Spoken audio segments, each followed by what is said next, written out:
أعوذ بالله من الشيطان الرجيم. بسم الله الرحمن الرحيم. طه ما أنزلنا عليك القرآن لتشقى إلا تذكرة لمن يخشى تنزيلا ممن خلق الأرض والسماوات العلى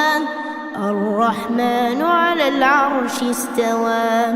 له ما في السماوات وما في الأرض وما بينهما وما تحت الثرى وإن تجهر بالقول فإنه يعلم السر وأخفى الله لا إله إلا هو له الأسماء الحسنى. وهل أتاك حديث موسى إذ رأى نارا فقال لأهلهم كثوا إني آنست نارا لعلي آتيكم منها بقبس أو أجد على النار هدى. فلما أتاها نودي يا موسى إني أنا ربك فاخلع عليك إنك بالوادي المقدس طوى وأنا اخترتك فاستمع لما يوحى إنني أنا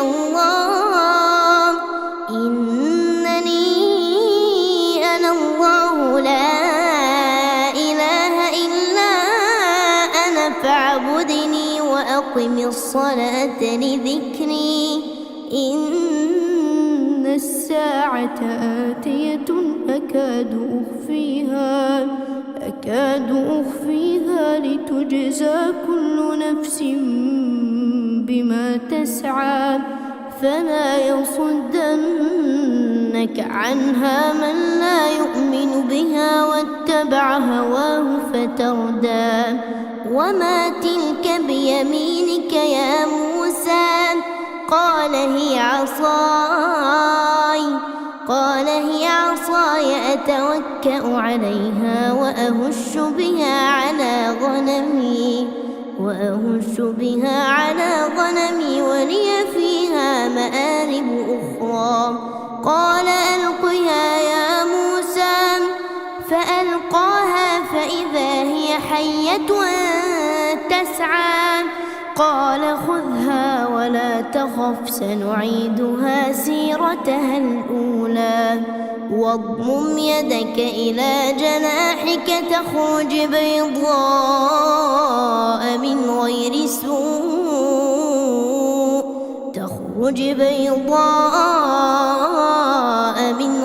سوء آية أخرى لنريك من آياتنا الكبرى. اذهب إلى فرعون إنه طغى. قال رب اشرح لي صدري ويسر لي أمري واحلل عقدة من لساني يفقه قولي واجعل لي وزيرا من أهلي هارون أخي اشدد به أزري وأشركه في أمري كي نسبحك كثيرا ونذكرك كثيرا إنك كنت بنا بصيرا. قال قد أوتيت سؤلك يا موسى ولقد مننا عليك مرة أخرى إذ أوحينا إلى أمك ما يوحى أن اقذفيه في التابوت فاقذفيه في اليم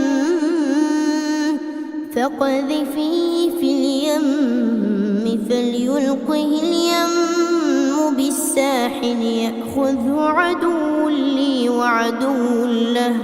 وألقيت عليك محبة مني ولتصنع على عيني إذ تمشي أختك فتقول هل أدلكم على من يكفله فرجعناك إلى أمك كي تقر عينها ولا تحزن وقتلت نفسا فنجيناك من الغم وفتناك فتونا فلبثت سنين في أهل مدين ثم جئت على قدري يا موسى واصطنعتك لنفسي اذهب أنت وأخوك بآياتي ولا تنيا في ذكري اذهبا إلى فرعون إنه طغى فقولا له قولا لينا لعله يتذكر أو يخشى قالا ربنا إننا نخاف أن يفرط علينا أو أن يطغى قال لا تخافا إنني معكما أسمع وأرى فأتياه فقولا إنا رسول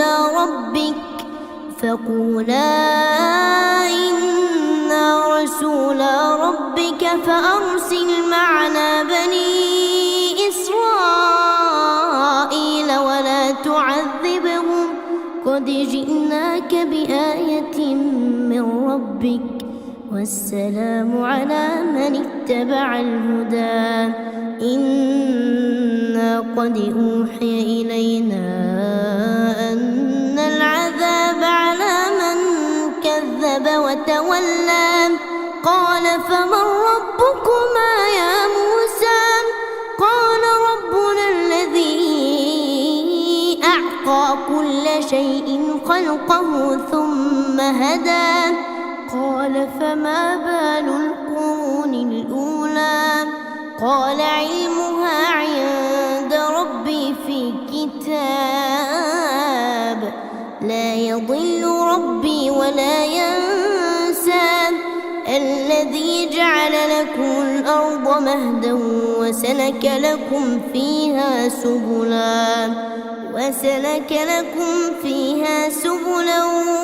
وأنزل من السماء ماء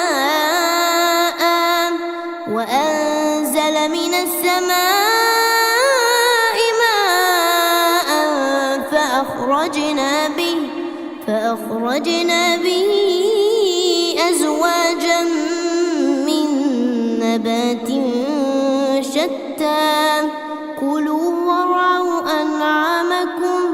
إن في ذلك لآيات لأولي النهى منها خلقناكم وفيها نعيدكم ومنها نخرجكم تارة أخرى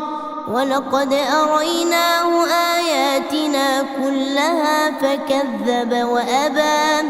قال أجئتنا لتخرجنا من أرضنا بسحرك يا موسى فلنأتينك بسحر مثله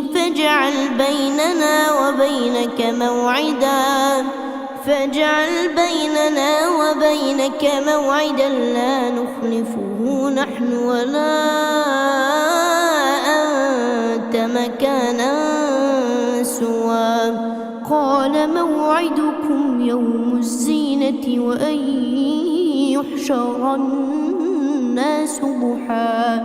فتولى فرعون فجمع كيده ثم ثم أتى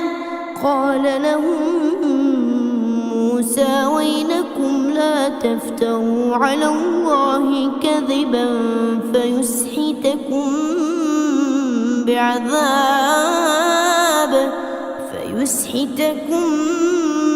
بعذاب وقد خاب من افترى فتنازعوا أمرهم بينهم وأسروا النجوى قالوا إن هذان لساحران يريدان أن يخرجاكم من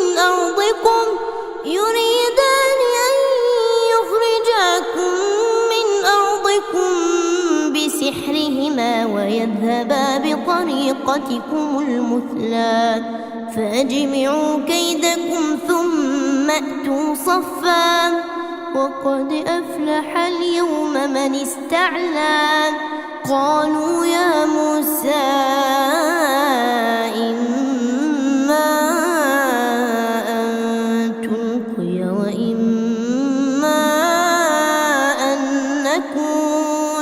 وإما أن نكون أول من ألقى قال بل ألقوا فإذا حبالهم وعصيهم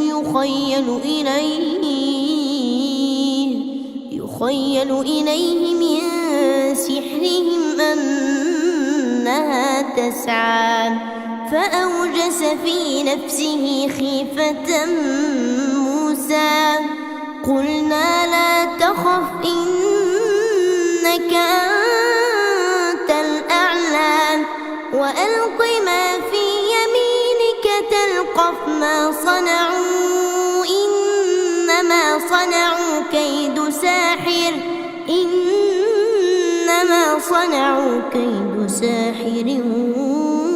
ولا يفلح الساحر حيث أتى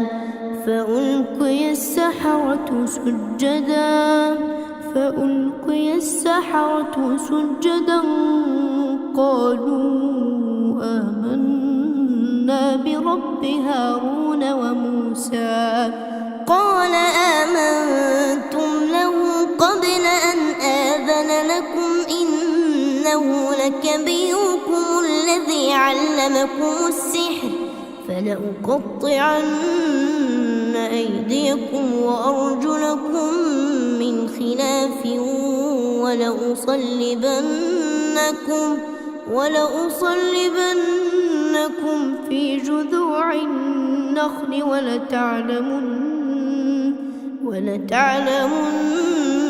أينا أشد عذابا وأبقى قالوا لن نؤثرك على ما جاءنا من البينات والذي فطرنا فاقض ما أنت قاض إنما تقضي هذه الحياة الدنيا إنا آمنا بربنا ليغفر لنا خطايانا وما أكرهتنا عليه من السحر والله خير وأبقى إنه من يأت ربه مجرما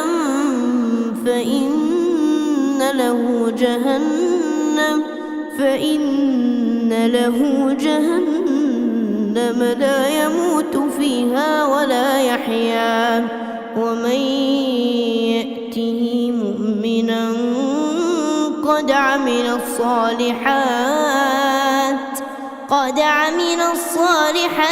فأولئك لهم الدرجات العلى جنات عدن تجري من تحتها الأنهار خالدين فيها وذلك جزاء من تزكى ولقد أوحينا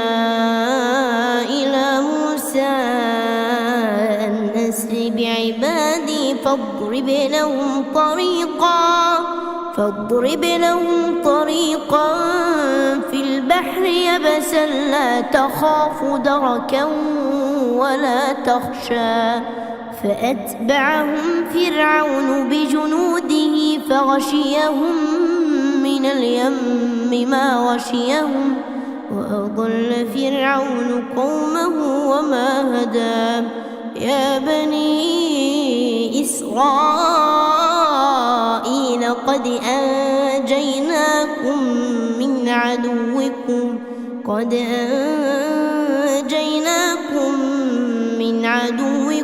وواعدناكم جانب الطور الأيمن ونزلنا عليكم المن والسلوى كلوا من طيبات ما رزقناكم ولا تطغوا فيه فيحل عليكم غضبي ومن يحلل عليه غضبي فقد هوى وإني لغفار لمن تاب وآمن وعمل صالحا ثم اهتدى وما أعجلك عن قومك يا موسى قال هم أولئك على أثري وعجلت إليك رب لترضى قال فإنا قد فتنا قومك من بعدك وأضلهم السامري فرجع موسى إلى قومه غضبان أسفا قال يا قوم ألم يعدكم ربكم وعدا حسنا أفطال عليكم العهد أم أردتم أن يحل عليكم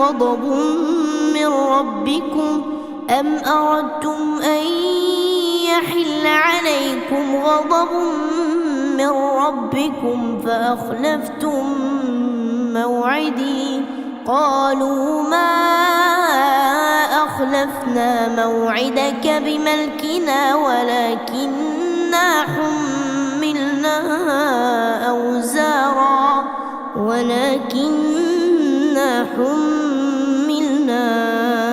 أوزارا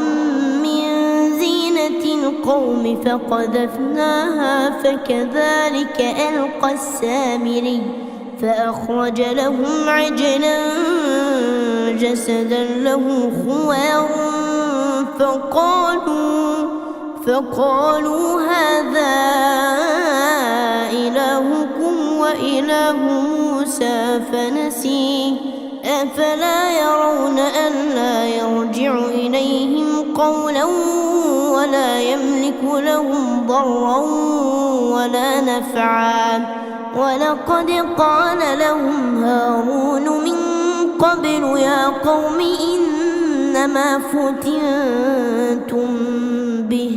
يا قوم إنما فتنتم به وإن ربكم الرحمن فاتبعوني وأطيعوا أمري قالوا لن نبرح عليه عاكفين حتى يرجع إلينا موسى قال يا هارون ما منعك إذ رأيتهم ضلوا ألا تتبعن أفعصيت أمري قال يا ابن أم لا تأخذ بلحيتي ولا برأسي إني خشيت أن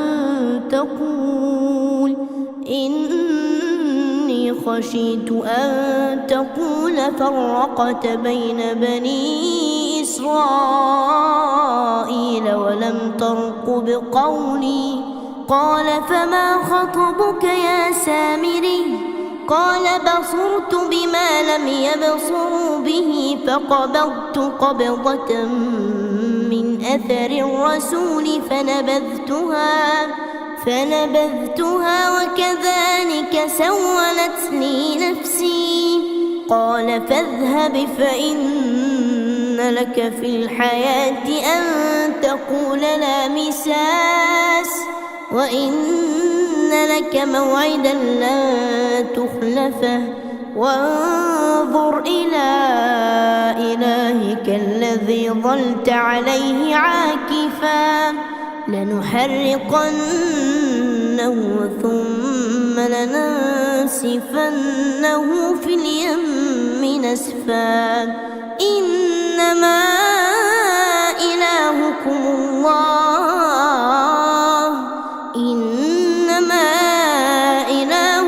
الله الذي لا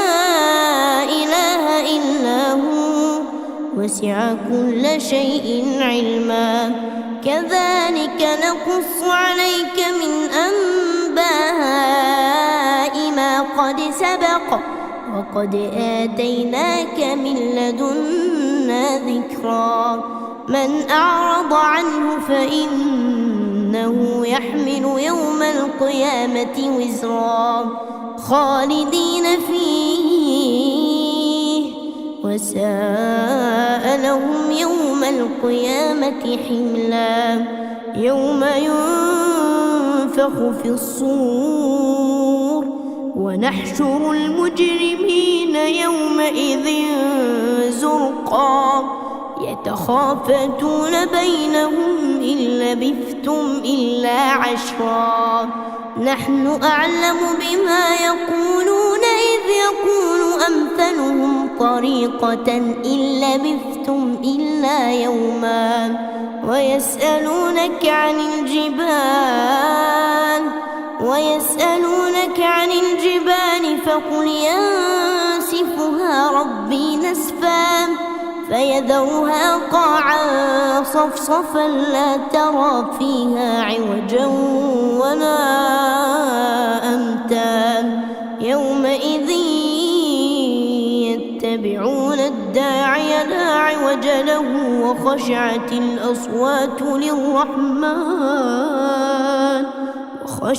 الأصوات للرحمن فلا تسمع إلا همسا. يومئذ لا تنفع الشفاعة إلا من أذن له الرحمن ورضي له قولا. يعلم ما بين أيديهم وما خلفهم ولا يحيطون به علما. وعنت الوجوه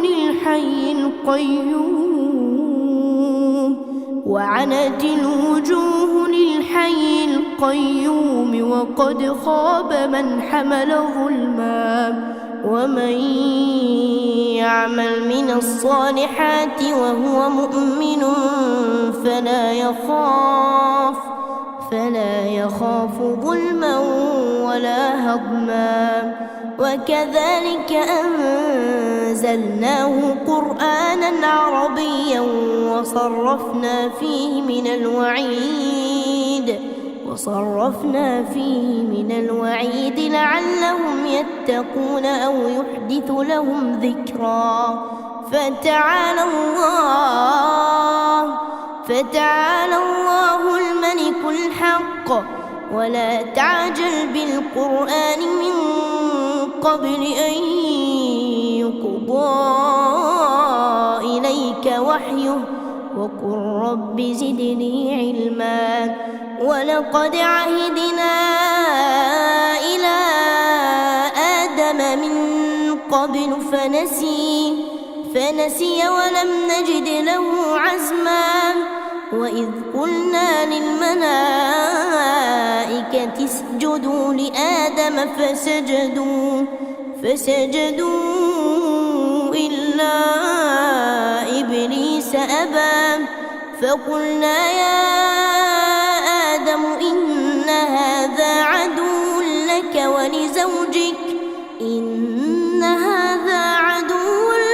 ولزوجك فلا يخرجنكما من الجنة فتشقى. إن لك ألا تجوع فيها ولا تعرى وأنك لا تظمأ فيها ولا تضحى فوسوس إليه الشيطان قال يا آدم هل أدلك على شجرة الخلد وملك لا يبلى فأكلا منها فبدت لهما سوآتهما وطفقا يخصفان عليهما من ورق الجنة وعصى آدم ربه فغوى ثم اجتباه ربه فتاب عليه وهدى قال اهبطا منها جميعا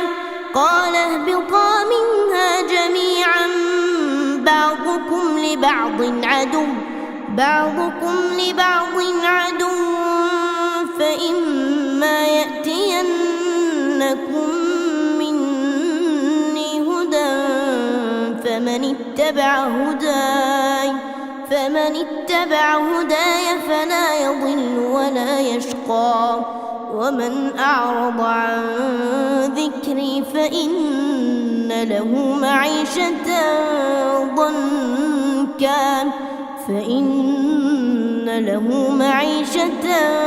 ضنكا ونحشره يوم القيامة أعمى قال رب لم حشرتني أعمى وقد كنت بصيرا قال كذلك أتتك آياتنا فنسيتها وكذلك اليوم تنسى وكذلك نجزي من أسرف ولم يؤمن بآيات ربه ولعذاب الآخرة أشد وأبقى أفلم يهد لهم كم أهلكنا قبلهم من القرون يمشون في مساكنهم إن في ذلك لآيات لأولي النهى ولولا كلمة سبقت من ربك لكان لزاما وأجل مسمى فاصبر على ما يقولون وسبح بحمد ربك قبل طلوع الشمس وقبل غروبها ومن آناء الليل فسبح وأطراف النهار لعلك ترضى ولا تمدن عينيك إلى ما متعنا به أزواجا منهم زهرة الحياة الدنيا لنفتنهم فيه ورزق ربك خير وأبقى وأمر أهلك بالصلاة واصطبر عليها لا نسألك رزقا نحن نرزقك والعاقبة للتقوى وقالوا لولا يأتينا بآية من ربه أولم تأتهم بينة ما في الصحف الأولى ولو أنا أهلكناهم بعذاب من قبله لقالوا ربنا لولا أرسلت إلينا رسولا فنتبع آياتك من قبل أن نذل ونخزى قل كل متربص فتربصوا فستعلمون من أصحاب الصراط السوي ومن اهتدى.